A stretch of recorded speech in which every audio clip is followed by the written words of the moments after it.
Good evening, students. Uh, Good evening, ma'am. Previously, we had already completed 13 units. Today, we will discuss about the 14th unit. In the 14th unit, we have some key management tools which are required for managing an organization. This is total quality management, project management, and systems analysis. Total quality management is it's basically meant to uh, manage the public systems management in accordance with the needs of the citizens and what are the expectations of the citizens. So basically, the expectations of the citizens are reasonable cost, quality, quick delivery, and efficient process of delivery. So this is how in recent times it's called or subsumed under principles of new public management. But because for new public management, the central character is the customer, and customer satisfaction is the top priority. And where the customer is a citizen, there the satisfaction is utmost priority because that is the key theme of new public management, where we are introducing the practices of the private sector to the public sector. So this is what is required. So, what is this total quality management? Total quality management or TQM, the technique of managing the organization to achieve excellence with focus on customer. So, the different things that incorporates are the concept of product quality, process control, quality assurance, and quality improvement. TQM is just to do the right thing every time, not one time, it is every time. So basically, TQM teaches us to be adaptive and to adapt to diverse ecological conditions. This is this TQM has been developed vis-a-vis the the management by objectives, and however the TQM and management by objectives given by Peter Drucker emerged in the same period, however, management by objective, that is MBO, became more popular, and TQM became popular in early 1980s. Many of the TQM concepts originated with the work done by Dr. W. Edwards Deming, the American statistician who guided the Japanese industry's recovery after World War II. The most surprising and interesting fact is that when I was preparing for TQM for your class, I found that this Edward Deming is the person who used his statistical methods to improve the quality of military products in American industries during Second World War. And later on, he did not find any takers for his ideas in a post war situation in America, and the Japanese industrialists were facing many problems, They were they were interested to enhance the quality to produce quality products. So they said showed interest in adopting this technique. So the country bombarded Japan, made converted in the country into ashes, whereas another American, Edwards Deming, helped Japanese industrialists to develop their organizations. Deming, in this new paradigm, Deming asked for a new management approach which shifted from the focus from profits to quality. He emphasized on he advised the Japanese industrialists to find out what their customers wanted, then study and improve the design and production processes until the quality of their product exceeded the customer's expectations.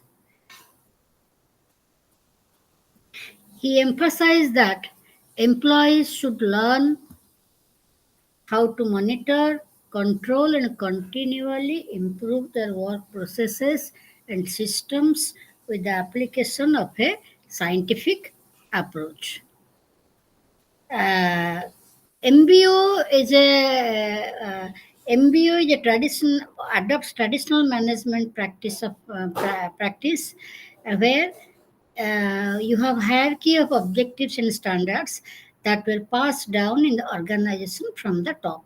But in TQM, all employees are encouraged to participate, to become involved in the management process. Uh, so that is the difference in TQM. So, what are the then now let us think what are the principles and techniques of TQM or total quality management. Number one is customer driven quality. Number two is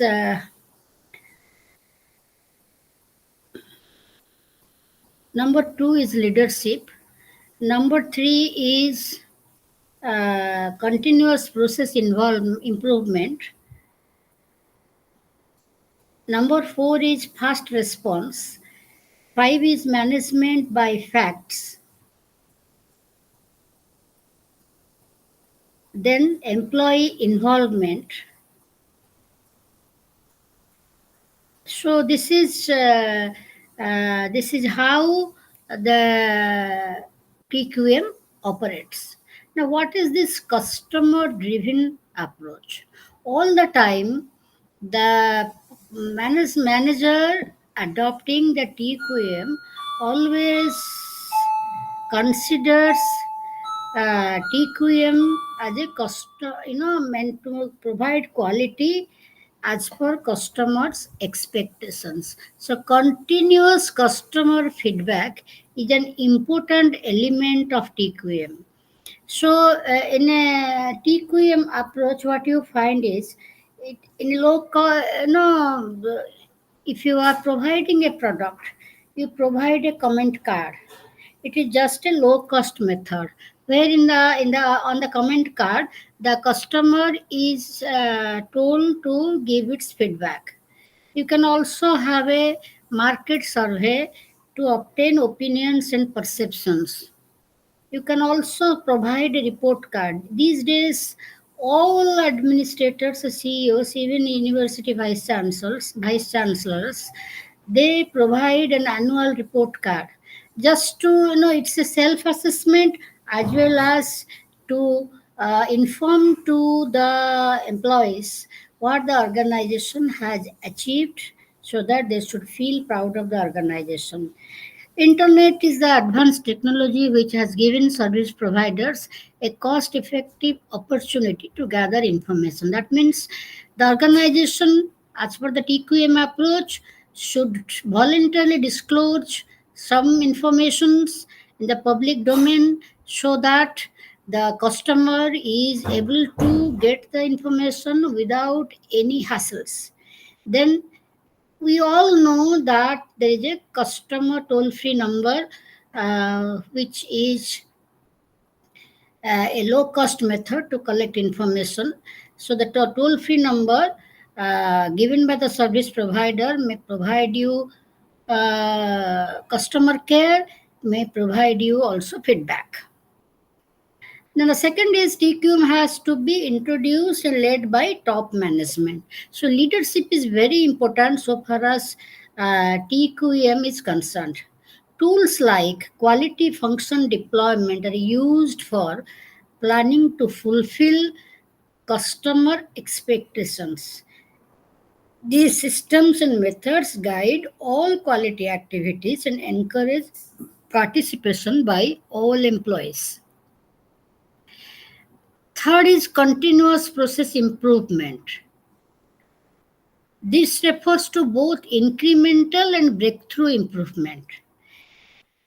Incremental is, it's repetitive. You can just, every time you have small improvements, elimination of waste. At the same time, sometimes the leader must provide breakthrough improvement. Improvement cycles are encouraged for all the activities of the organization. This implies that all activities include measurement and monitoring of cycle time and responsiveness as a basis for seeking opportunities for improvement.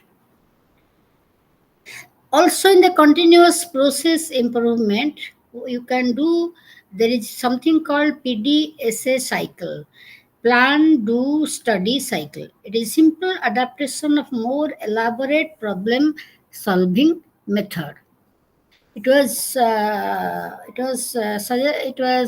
suggested by Buster Field and his team in 2001. Like, identify the opportunity, analyze the present process, develop optimal solutions.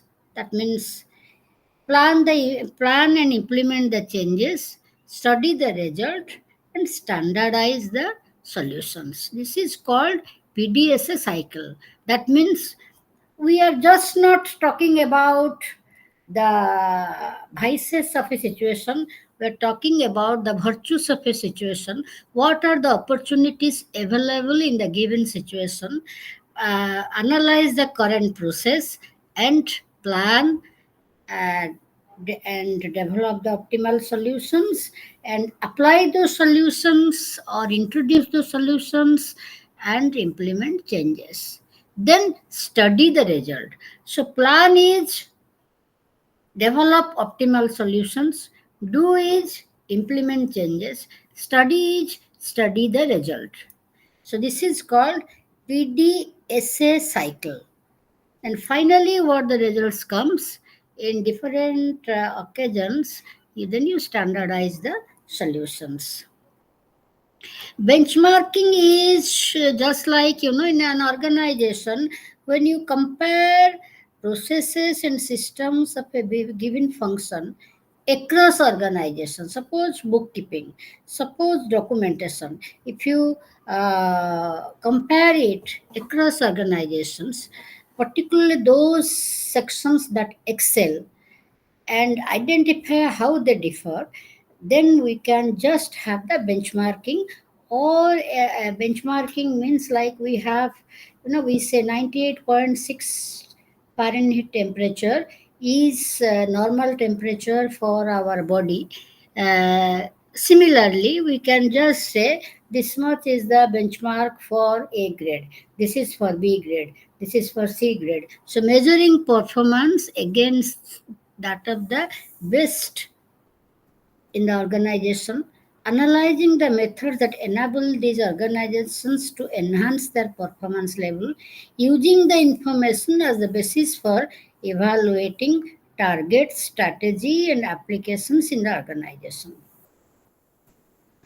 Then we have something called failure mode and effect analysis. It is an analytical technique that combines the technology and experience of people in identifying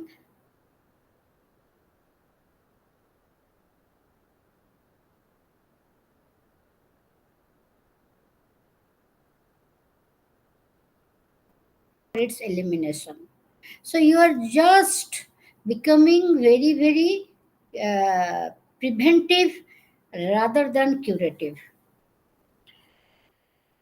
Like, in disaster management these days, this is done disaster risk reduction. So, how can we reduce the disaster risk reduction? So, we have cyclone sets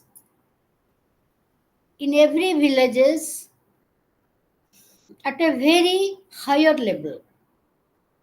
So the criticism is that, at least 10 steps you have to climb and to enter into the cyclone set.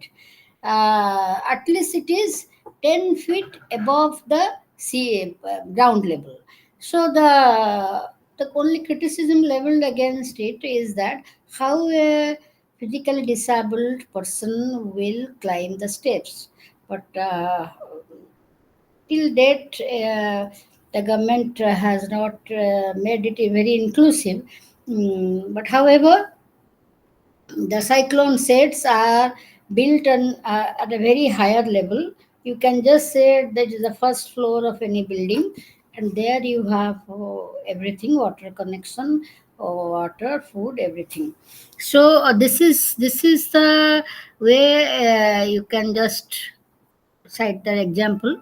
Then fast response is a very important element of any qualitative organization. People are impressed by the response time. Suppose I say that my product is having some defects. I just mail or I just give the feedback. Immediately the response comes. So this is the first response. Then management by facts, that means more data required for measurement and improvements are of many times, including product and service delivery operations, supplier, employee, cost and financial aspects. Facts derived from measurement and analysis provide the basis for planning, review, and performance tracking, improvement of operations, and comparison of performance with competitors. So, this is usually achieved with the help of certain statistical process control. And these techniques are, you can just go through these techniques if you want. Like, there is no time to teach all these things. Pareto diagram, where from left to right, you just show the importance of the uh, or you rank data or classify data in descending order, not ascending order, from left to right. That means at the right is the lowest one, at the left is the highest one. Process flow diagram, we show the flow of product or service. Cause and effect diagram, which shows the relationship between through with the use of lines and symbols. The cause and effect diagram is shown. Then check sheets, whether everything the it is required by the project team, whether you have everything or not. Then histograms. Histograms means just like bar diagrams. Control charts, these are used to control quality characteristics by checking variations. Scatter diagrams, again, to show the cause and effect relationship. So these are all statistical methods, or you can say statistical processes to uh, see, to check the facts, and to understand uh, the mm, improvements in product and service delivery operations, or the quality of employees, or the quality of supplier, and etc. Then comes the employee involvement. In TQM, employees are encouraged to take more responsibility, communicate more effectively, act creatively, and innovate. So, therefore, employee involvement is achieved through readiness assessment, communication skill, training, performance appraisal, evaluation of the program features and effects. We are all aware of the performance appraisal if we are uh, engaged in any work. I mean, if I am an employee, annually I have to give to the organization a self appraisal form. I appraise myself. I rate myself as a good employee or a bad employee. Then my immediate boss writes, uh, my immediate boss countersigns it and just comply whether I have written correctly or not by checking the documents. Then it goes to the higher boss. So this is like a performance appraisal.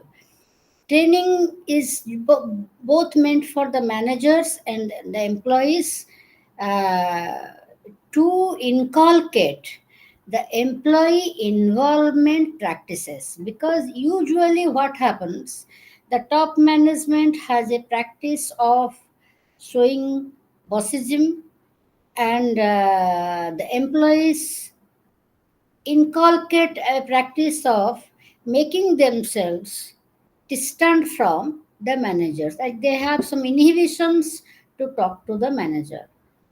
It is a very colonial practice. When during the British era, the employees were very fearful of talking to their bosses. So this is not a healthy feature of any good organization. So therefore, training should be given to enable both managers and employees to learn the skills required for employee involvement practices. Like, training may be related to group leadership, providing feedback, working together for problem solving, like this. Communication is very important. The leadership, the top management, uh, informs and publicizes policy statements, rewards, shares work related information and accomplishments through various means. Readiness assessment is to identify barriers to implementation of employee involvement and the related practices and the existing practices, and how can we get rid of these things. Like you see, various methods like interviews, questionnaires, focus group discussions, examinations of records are used to assess these aspects. Long back, Elton Mayo, we all know as students of public administration, Elton Mayo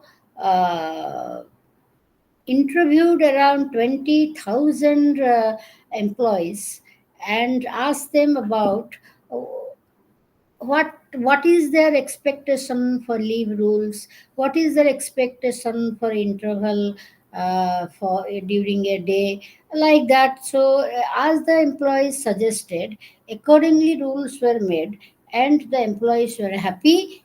Yeah, it happened in the Hawthorne experiment. You just refer to it, just go through it, you will be able to understand the readiness assessment. Then in TQM comes teams and teamwork. This is very important because the most common vehicle for employee involvement is a team. A team means a group of people working together to achieve common objective. There must be a participative work culture in the team. Everybody must deliver qualitatively, and that there is nothing called one is a higher level officer, the other is a lower level officer, though we have project leads, but equality is maintained among all employees. So The environment is a very very friendly environment, and this is the core theme of TQM culture. So TQM culture is open and cooperative culture. Employees have to be made to feel that they're responsible for customer satisfaction. Now, what are if we apply the TQM culture, TQM management practice in public system management? What are the problem areas that the public sector or the government might face, that is resistance to TQM change? The old timers in a government office, usually those who believe in hierarchy, they do not like the TQM culture. So there is a resistance to TQM change. Second is public sector organizations like railways are very large in size and have often have several locations. Now, it is very difficult to introduce TQM in all locations. So that is a barrier to introduce TQM in public sector. Apart from formulating a policy, the leadership is mostly not visibly committed to TQM implementation. Political support for this initiative is also lacking in all developing countries. Uh, Identifying customer is a very confusing one. Since the government officials and the public sector is not acquainted with TQM, sometimes they do not understand the term customer. As the customer could be the beneficiary, could be the funding agency, could be the political leader, any other stakeholder. At different point of time, the customers are different. This the public sector undertakings or the government employees do not understand. Often welfare objectives guide the state actions, and productivity or efficiency is compromised. So it is very difficult to create benchmarking for any public sector organization. So this is how TQM. This is all about TQM as a management tool. This is a very important question, and it will come because this immediately comes to the minds of the examiner when the examiner sets the question. Then we have the second tool is project management technique. It comprises the project management technique uh, is nothing but uh, this is project management involves planning, coordination, control, planning, coordination, control.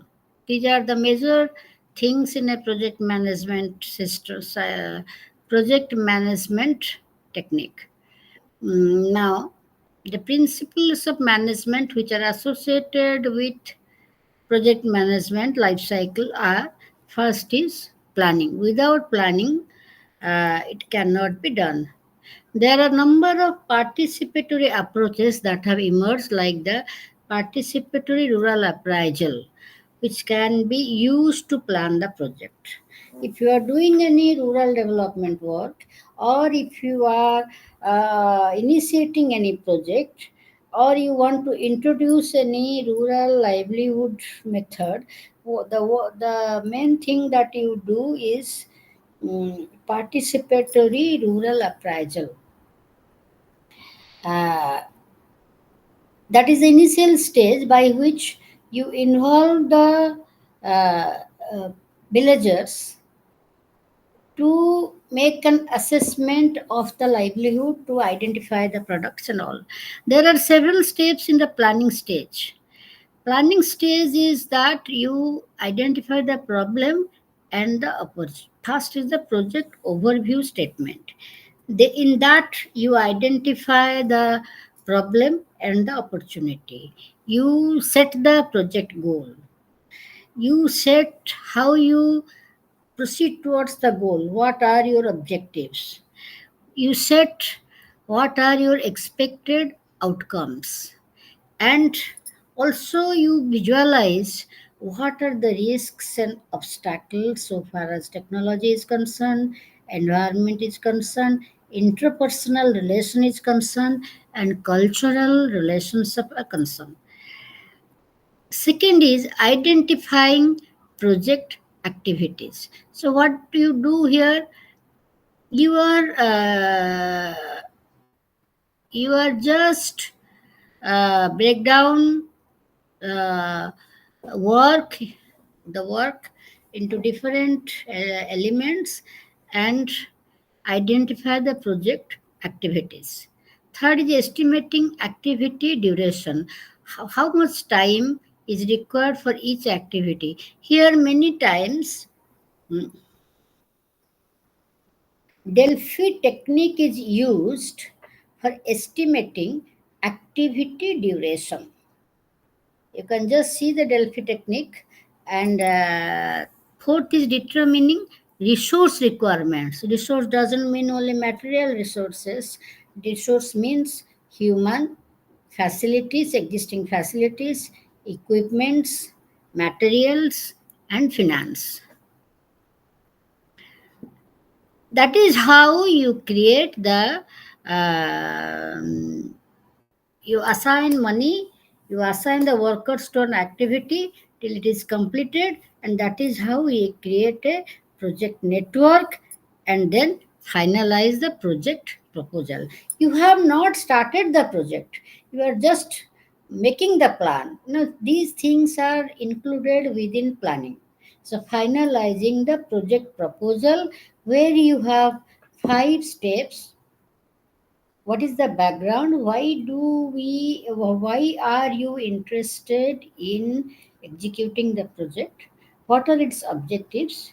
What is your approach? Suppose you are saying that to empower women is your approach, that you must write how the women will be more stronger, have more self confidence. So that approach to be taken. Detailed statement of work and how much time is required.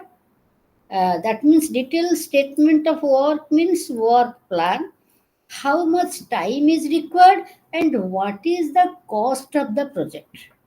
This has to be in written in a project proposal. So at the planning stage only the project proposal is finalized. Then you have the execution stage of the, suppose you get the project. Then you have the execution stage, organizing project team. The project manager, the core team, and the team members are recruited with specific responsibilities. Then what are the operating rules and what are the schedule of activities.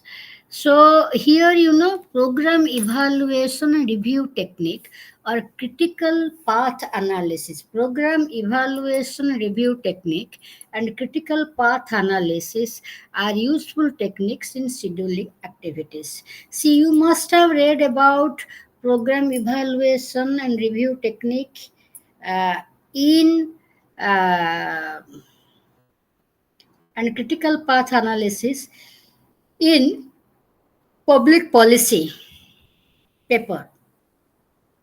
Just go through that, you will get it. You have also read about the operating rules, like how do you manage to uh, organize the project team. So you just go through the conflict resolution rules. How can we resolve conflict in a project? You go through that, you will be able to get those things. The third is, what is the command and control system in a project? All the projects require constant monitoring, Otherwise, there is a risk of exceeding the laid down schedules. Therefore, there might be an escalation in the cost. There might be one backlog in terms of time. So, monitoring of the project and tracking the progress is very important, because uh,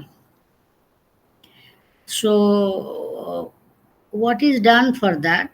That is called progress reporting system. Such a system, that means, gives periodic, timely, and accurate status information. Preparing the report in due time, prompt response to a problem, and the reporting system is readily available to the project team. So, levels and frequency of reports. Progress reporting should be frequent enough to establish accountability and control, but not so frequent that it will hamper the activities of the team members. So, therefore, uh, periodic reporting is advisable. So, at what level it is to be tracked? The progress is to be tracked at the activity level, whether the person in charge whether is responsible for getting the work done, whether the activity has been completed in due time or not. Project management level,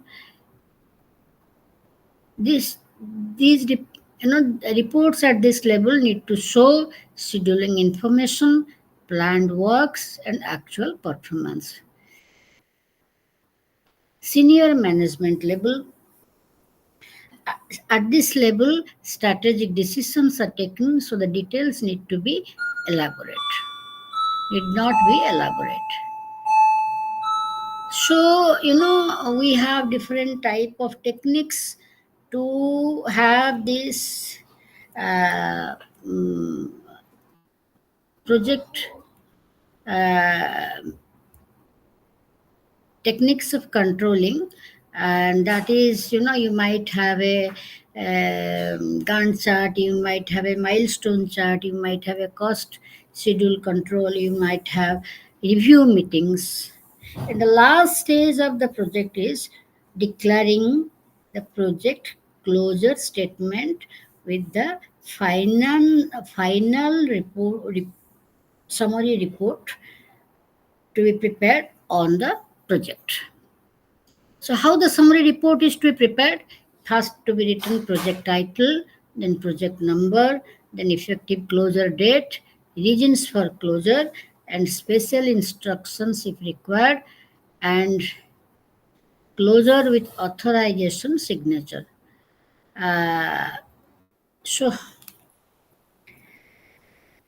so project management in public systems in a country like India are subject to various constraints. If it is located in remote areas, scarcity of inputs like power, communications, and building materials, delay and protest, people's protest, create delays in land acquisition, constraints in selection of contractors and suppliers, as well as recruitment of personnel, lack of adequate basic data, frequent changes in personnel. So this mm, only a few projects get completed in due time. The finest example is the Delhi Metro Rail Corporation project. Okay, so this is the second key tool, management tool, that is project management. Third is systems analysis. Like even National Rural Health Mission is, you can call it as a project. This project became successful because the team members could think of using the local women for convincing uh, the other women to take care of the maternal health. Since they are women, they can enter the houses of others and can talk to their women and can convince them to come to the hospital, take care of medical, take have access to medical facilities, and have a safe delivery. So at every phase, they provided handholding support. This ASA workers. That is how today we have something around 97% of deliveries are institutional deliveries. And even if a child is born, a baby is born at somebody's home, then immediately the ASA worker takes care of the mother and the child. ମା ଛୁଆର ସେମାନେ ଯତ୍ନ ନେଉଛନ୍ତି, ତାଙ୍କୁ ହସ୍ପିଟାଲକୁ ନେଉଛନ୍ତି, ତାଙ୍କୁ immediately ଆଣିକିରି ଭ୍ୟାକ୍ସିନେଟ୍ କରୁଛନ୍ତି ଘରେ. So they and immediately they are given the vaccine card. So more or less, even if a baby is delivered at home, the ASA worker who stays in that vicinity, or you can say that in that locality, immediately takes care of the mother and the child. So this is a successful example of project management, you can say. Then the third key management tool is systems analysis. Now, basically, I must tell you about this systems analysis. It's not different from what is systems analysis otherwise. It's not at all different. You can what was systems analysis previously? Systems analysis uh, is basically the society, the system. You provide inputs, then these inputs are converted into outputs, and the result of the outputs are outcomes.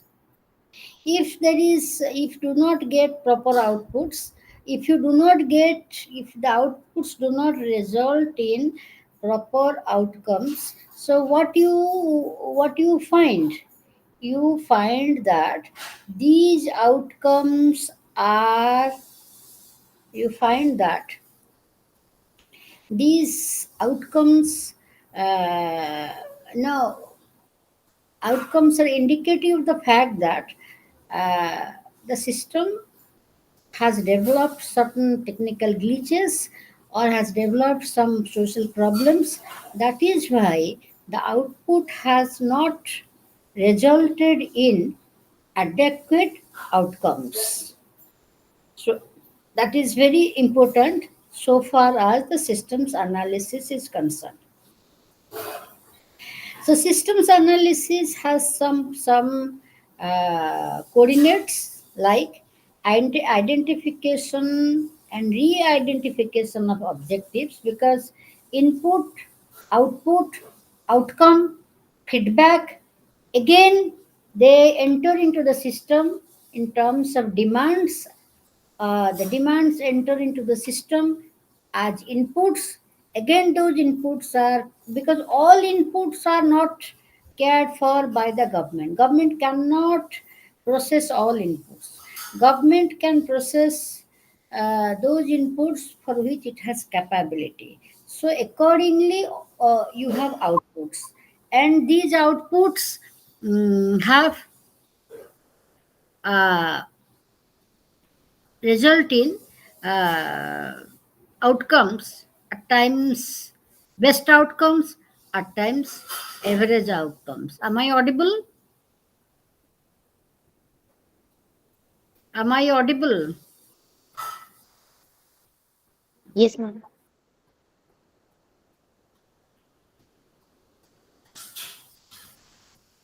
So this systems analysis is used in policy analysis, In public policy, we have seen how David Easton told us. In decision analysis, Herbert Simon has talked about this systems approach. In feasibility analysis, in systems analysis, alternatives are ranked in terms of effectiveness. So then we have cost effectiveness analysis. In terms of benefits, then we have cost benefit analysis. Okay. So uh, the systems analysis is reflected in policy analysis. System analysis approach is reflected in policy analysis, decision analysis, feasibility analysis. That means finding out whether an intended course of action is feasible or not. Is it violating anything or not? That is called feasibility analysis. So the decisions we are taken in all these techniques are used actually while public organizations or public systems take decisions. Like you see, right now people are talking about Operation Sindoor by the army. Now, how in a measurable way, with all precision, the action was undertaken? Do you think just out of the box that things happened? No, planning was done accordingly. Feasibility analysis was done, and also its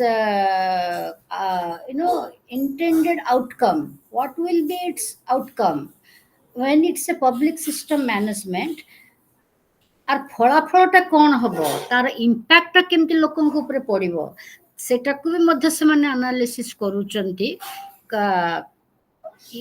Cost effectiveness analysis, in term, it's a very subjective judgment, but however we make that analysis. So in public system management, so if you just look around your environment, you will be able to understand it.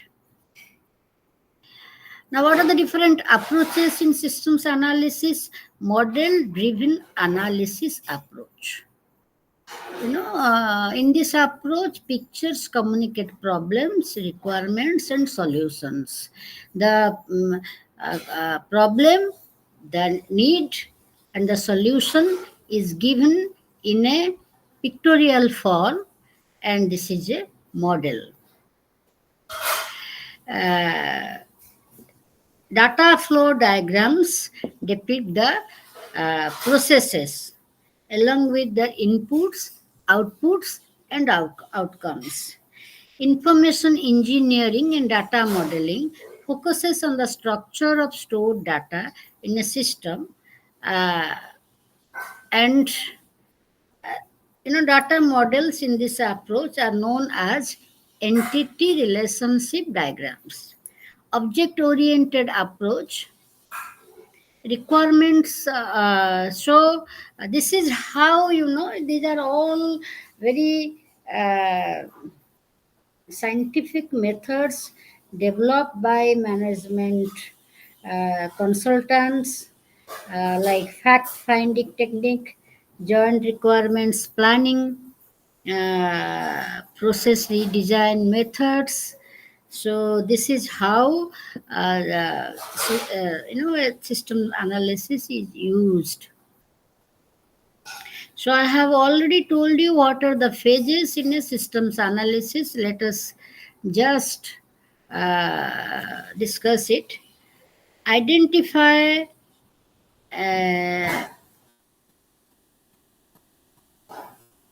baseline problems and opportunities.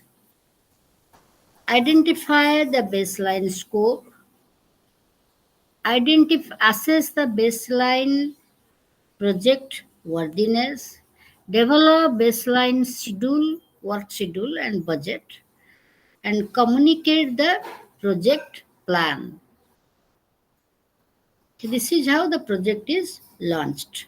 Then second stage is problem analysis. Uh, Here what we do is that to study and understand the problem, the constraints and opportunities in the existing system, uh, so that you know the problem is analyzed, and problem is broken into different segments, uh, which part is can be approached and which part cannot be approached. Accordingly, improve the objective, modify the project plan, and after you do it, communicate the findings.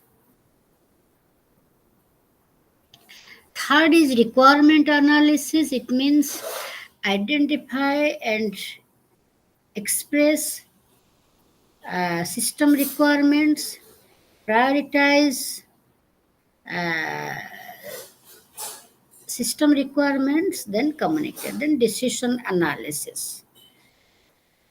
In decision analysis, you have to explore the different alternatives, which are the solutions, uh, and then finalize the solution and selecting the best solution, which uh, Herbert Simon talked about the decision making model of Herbert Simon.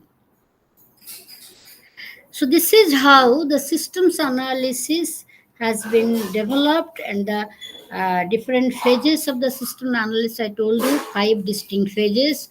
Identify the scope of the problem, then problem analyzing the problem, then how the problem, what is required to resolve the problem, requirement analysis, then taking a decision, identifying the alternatives and taking a decision.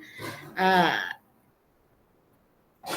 then you have the solution before yourself. So these key management tools uh, is meant to improve managerial processes, planning, coordinating, and controlling activities. The main aim is to reduce cost and time overruns and ensure accountability.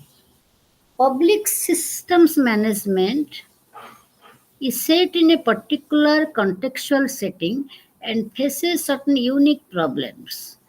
So, therefore, the managerial tools, when we were not using managerial tools prior to this 21st century, we were not assessing what problems do, no, assessing the outcomes. We never had we are never. See, in the last previous classes, I told you about the performance budgeting. We never assessed our performances, so that is why we were the no the we were not getting the required result. Today we are, because of the new public management approach, we have adopted these management tools, and we are making the public system management more effective. So now we can just have uh, another unit where you can discuss about,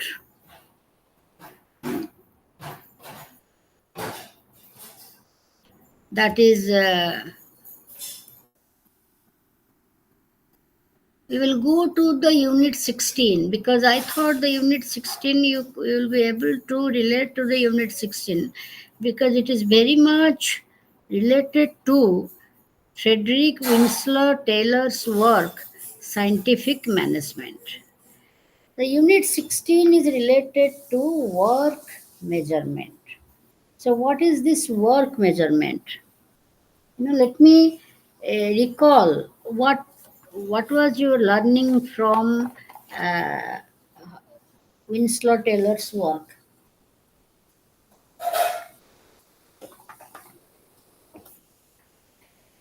Taylor Taylor was a initially Taylor was a worker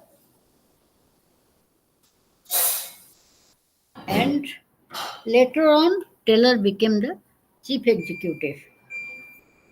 So Taylor knew what are the problems of the worker, what are the problems of management.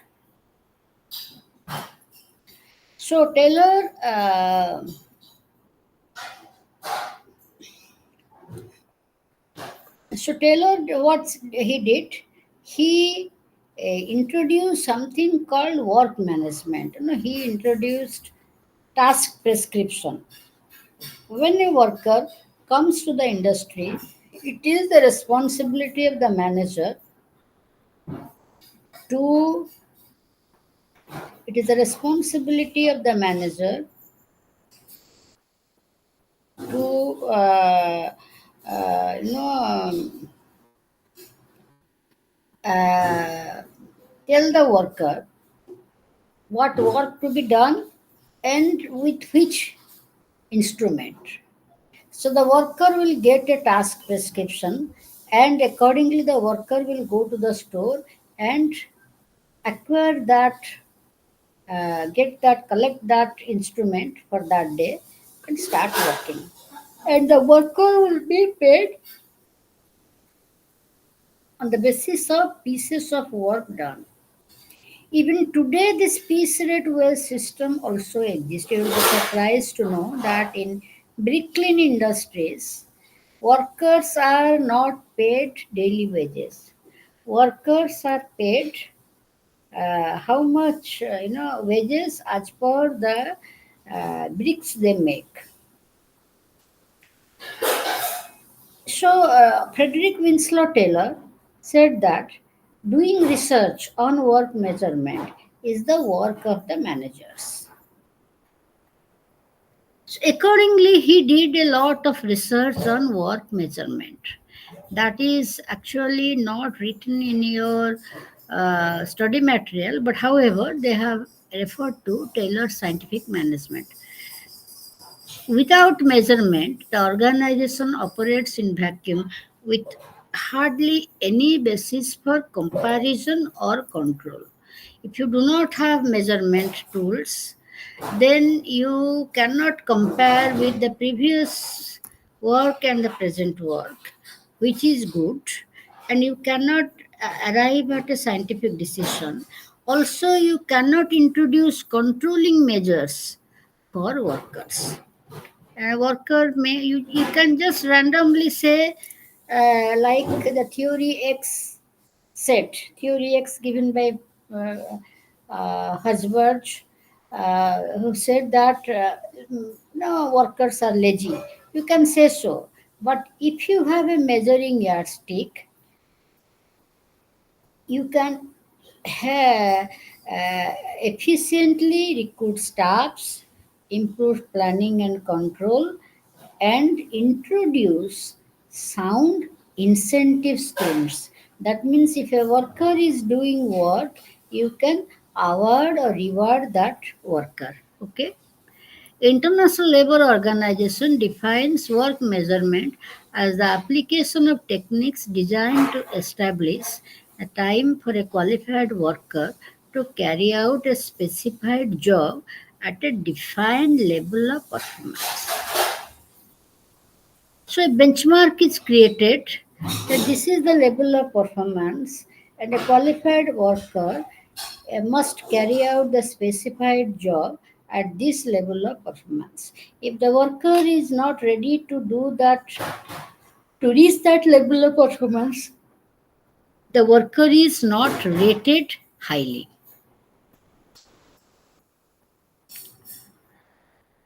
The method of study is a technique for work measurement study is a technique for reducing work content. Uh, that means investigating, reducing, and subsequently eliminating ineffective time. You can just tell the worker to take rest for 1 hour, because with that time you can do your work. No, the worker requires that much time to take rest. It is very easy to apply this technique to highly repetitive operations, but it is very difficult to apply work measurement method to innovative operations. Innovative operations having unpredictable results may take more time. So we can have comparing alternative methods when we are doing work measurement. Determine when a work measurement study helps us to compare alternate methods to determine staffing pattern, because work measurement helps us to recruit appropriate staffs in right quantity and quality. It it also helps in effective planning and scheduling operations in terms of personnel, I mean staff, finance, and material. You would unnecessarily loading the personnel is useless. We must think that how much work a person can do, and if we just say complete this work by this time, then once twice it will the employee will tolerate that. At the third instance, the employee will say, no, this much cannot be done. So we must have a effective planning and scheduling of operations. Effective means of control is also possible because of work measurement, and estimation is also possible. And work measurement improves the staff morale. It enhances the motivation in staffs, and it helps in better management and gives a direction for future research. So, what is useful for work measurement? How can we, besides the competence, the personnel doing work measurement, what qualities the personnel doing work measurement should have? What type of environment the organization should have to have work improvement programs? Because if the attitude is not created within the employees, then the trainings will not be accepted properly. So, first is the work study team must establish cordial and equitable relationship with the persons working in the organization being investigated. Otherwise, they will feel offended and they will consider it as anti-staff measure. So they will not. The study team will not cooperate. Now you may recall the experiment done by Elton Mayer, where he tried to find out why there is no improvement in work. She finally arrived at the conclusion that work is a group activity. So, work is a group activity. So, the group of the five workers, which he said that the group of the five workers, he called them as they decided among themselves that if they work better, then the company will consider that this is the level of performance, and that level of performance will be fixed. So they did not allow any worker to work with excellence. So that is that that should not happen. when the people engaged in work measurement are doing a work. Therefore, the work study team must establish cordial and equitable relationship with the persons working in the organization. The work study team should not suggest superficial suggestions but ensure that the standards meet the criterion of reliability, consistency, and uniformity. Organization must provide adequacy measures in case of deviation so that the system can operate well. So it is not that there should not be any punishment. There has to be some punishment for the deviators, those who deviate from the rules. Otherwise, reliability, consistency, and uniformity has to be maintained. कौन है लघु class नीचे hello hello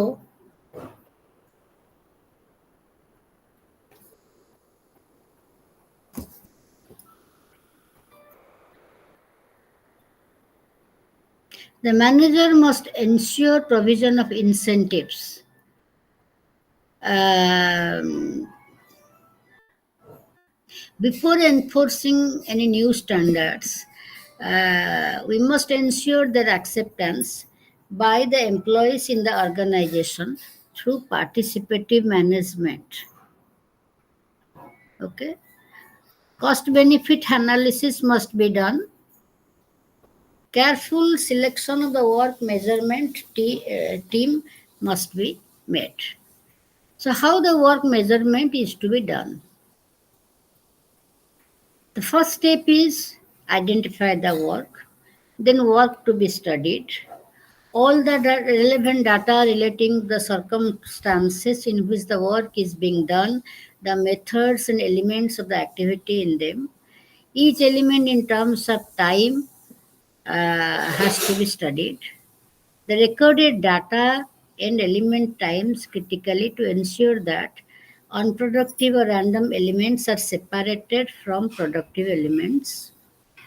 Then compiling uh, the data so that we can include time allowances to cover suitable rest, personal needs, and contingencies.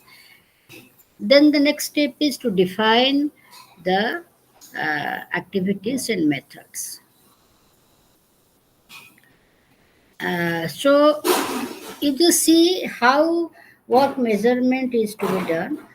Select the work, then break down the work into different elements and measure the different methods and quality of work involved. Work has to be divided into repetitive work and non repetitive work. Repetitive work can